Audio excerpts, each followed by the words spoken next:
สบายดีเนาะพี่น้องมีโอกับสองคนทำพาเราเนาะนี่เขาจะพาพี่น้องเขาออกไปเบิร์เนาะ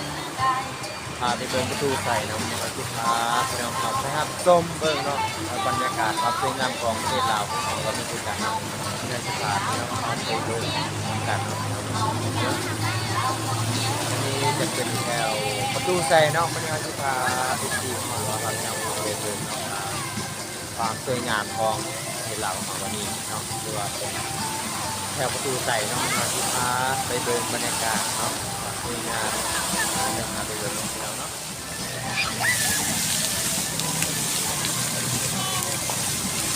เนาะอันนี้จะเป็นแถวประตูใสเนาะพี่น้องเนาะนี่จะเป็นบรรยากาศตอนกลางคืนเนาะ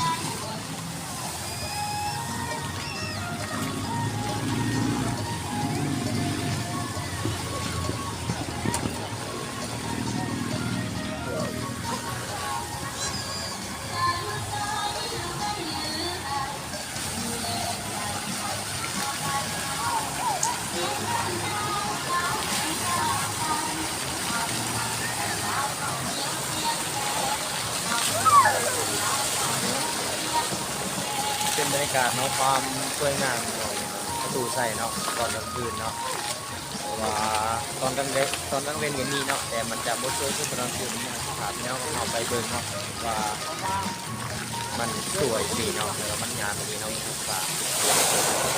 บรรยากาศเนาะเงียบๆเนาะนี่มันชี้ขึ้นเองอีก